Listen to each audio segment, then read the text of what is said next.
Hi children, we will be seeing light, the reflection part. Light is an electromagnetic wave and it travels in a straight line. When light falls upon a surface and gets bounced back or reflects back, then we will tell it as a reflection of light. Refraction is nothing but when light travels from one medium to another. For example, it may be from air to water or air to gas, any one medium to another, how it changes. That is called refraction. We will be seeing about reflection in this video. What are the important terms you should be aware of?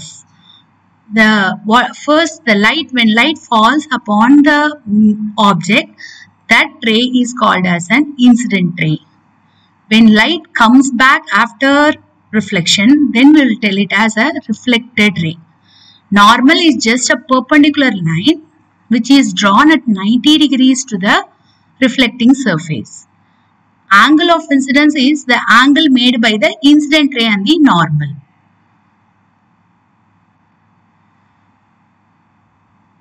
When we come to refraction of light, angle of refraction, it is the angle made by the refracted ray and the normal. The object, it is the thing that forms the image on the screen. Means if we keep a candle or a light source, that is called as the object. And when it hits and forms an image on a screen, what we get it on a screen is called as an image. Virtual image is nothing but you can realize that there is an image formed, but you cannot get it on a screen. Real image is the image which will be formed directly on the screen. So, real image is the image which you get it on a screen. Virtual image is the image which you can realize that there is an image formation and you cannot get it on a screen. Laws of reflection of light. If we come to laws of reflection, there are two important laws. First law is angle of incidence. Angle of incidence is nothing but the angle between the normal and the reflected incident ray. So that is angle of incidence. And angle of reflection is the angle between the reflected ray and the normal. All this normal ray, angle of incidence and angle of reflection all lie on the same plane. And the angle of incidence is equal to the angle of reflection. These two are the important laws of reflection of light. The image formed by a plane mirror. Now when we are going and standing before a mirror, that is the plane mirror. So how will be the image? You are seeing your own image in your mirror. How will be that image? It will be a virtual and erect. Means you cannot get it on a screen and the image will be of same size of the object. How much height you are, how much weight you are, it will be reflect, or you can see the exact image on the mirror. And the distance from the mirror. For example, if you are 10 centimeter away from the mirror to you, and the same distance the image will be formed. And laterally inverted. Laterally inverted is nothing. Right will be seen from left and left will be seen from right. This can be seen when you take a selfie. When you take a selfie, you can see that realization of left and right. That is an example of lateral inversion. Next comes spherical mirrors. Spherical mirrors are the mirrors which has the reflecting surfaces curved.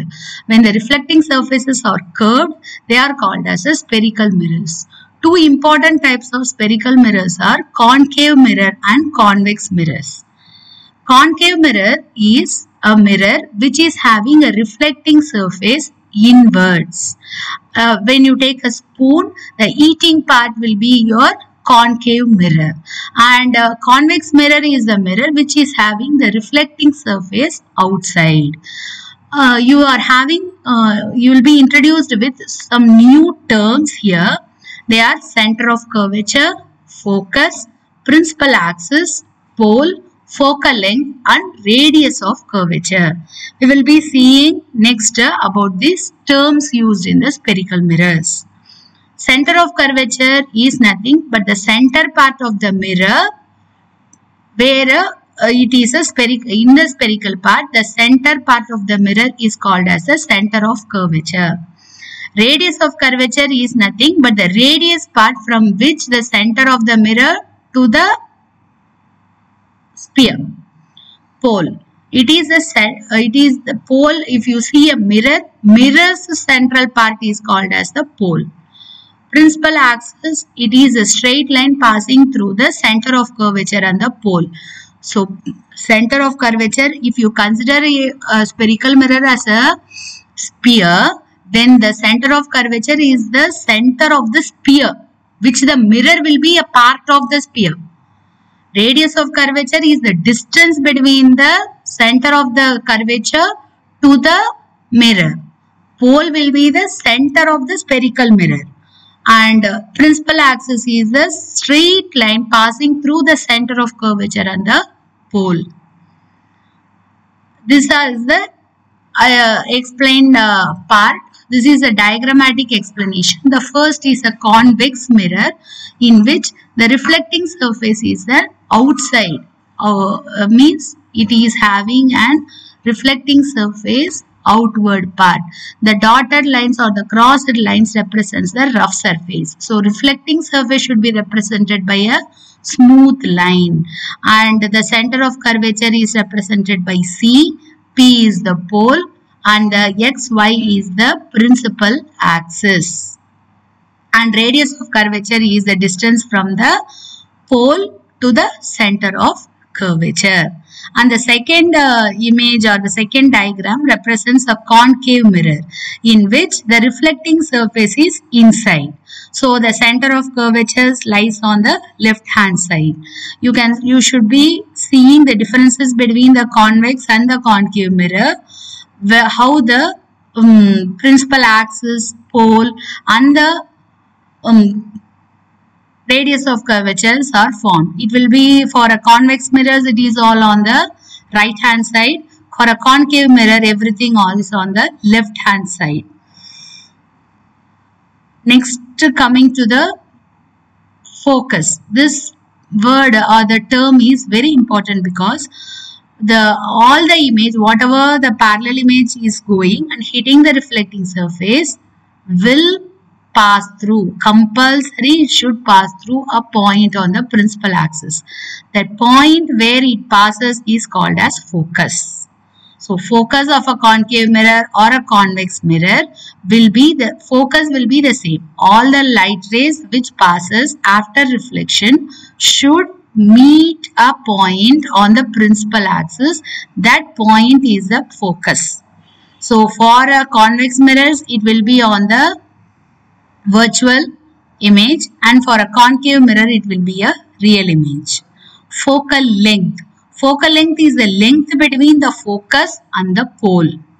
What is pole? Pole is the center point of the mirror. Focus is a point where all the reflected rays will pass through. So the distance between these two is called as the focal length, and it should be represented by a small f. Focal length is represented as small f. And radius of curvature will be twice of the focal length of any spherical mirrors. If the focal length is 16, then the radius of curvature is 32, 16 into 2. So R equal to 2F. The rules, next comes rules for the reflection of light through spherical mirrors. Means if a light ray, first rule is if in a concave mirror, if a light ray passes parallel to the principal axis, after reflection, it should pass through the focus. Compulsory, it should pass through the focus. And for a convex mirror, it will appear. Appear word, when we use the word appear, we are telling it as an virtual image. Second rule, if a ray passing through the focus, then the reflected ray will come out. Emerge is the meaning, means emerge means coming out. So the light ray which is coming out after reflection will be parallel to the principal axis. Third rule is the light ray which is passing through the center of curvature returns back along the same path. Means when it goes and the coming path are the same. So you can use the word retrace its path. Fourth rule is when an incident ray is hitting the pole. Exactly when it hits the pole, then the angle of here, the principal axis will be the normal. So the angle of incidence will be the angle between the incident ray and the principal axis. And R will be the angle between the reflected ray and the principal axis. So this angle I and angle R should be same. It should be same. Next is the formation of images by a concave mirrors. So when we go for mirror image formation, we can keep a mirror at 6 places. At infinity is the position where it is very far. You no need to measure the distance. Then C. C means center of curvature. Beyond C, back of C, when you keep, what will be the image? And at C, if you keep an object, what will be the image? Between C and F, you keep an object, what will be the image? At F, if you keep an object, what will be the image? Between F and P, if you keep an object, what will be the image? So the 6 positions ray diagrams will be seen now. So first position is at infinity. So whenever you are keeping an object at infinity, no need to draw an object here because the rays are coming from a very far distance. So any direction if the rays comes, it will hit the reflecting surface, and after reflection it should pass through the focus and it will be meeting a image at the focus. You will be getting an image at the focus F. Second is beyond C, back of C. When you keep an object back of C, then you see first ray will be passing parallel and after hitting it should pass through the focus, and second ray is passing through C. So when both rays meet, you will be seeing an image formed between F and C. That image will be a real image because you will be getting it on a screen, and the nature of the image will be diminished. Diminished meaning brightness. It will be a less brightness and it will be a smaller in size also. So since you are getting it on a screen, you should write it as real and inverted. Image is formed between F and C, and the nature of the image is diminished image. If you get a bigger image, you should use the word enlarged.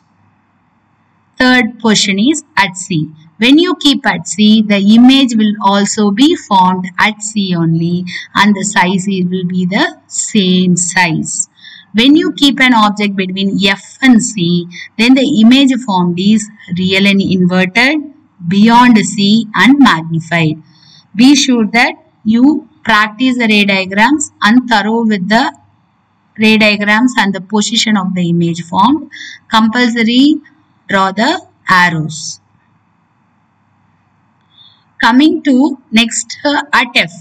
When you keep an object at F, then one ray will be passing parallel to the C and next ray will be passing through C. Here you cannot make sure that the rays meet. So it will be meeting at a very far distance. You will be getting an yellow color patch over there. So since you are not getting a defined image, you will be telling it as highly magnified image. And it will be a real inverted because you can get it on a screen. Since you cannot measure the distance, you are using the word at infinity. Sixth position will be when you are keeping an object between F and P. That position means you are keeping an object very near to the mirror. When you are keeping very nearer to the mirror, you can see an image inside the mirror. Means you will not be using any screen to get the image. It will be a virtual image. So the image will be a virtual and erect. Where it will be formed? Behind the mirror, and it will be a magnified image, bigger size image. So this is the table which shows you how will be the position of the image, size of the image, and nature of the image. Next, coming to the last part of the reflection part, which will tell you the uses of the concave mirrors.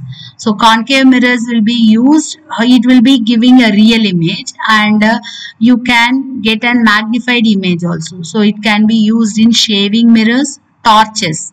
You will be getting a light, wide light to search anything. Searchlights, vehicle headlights.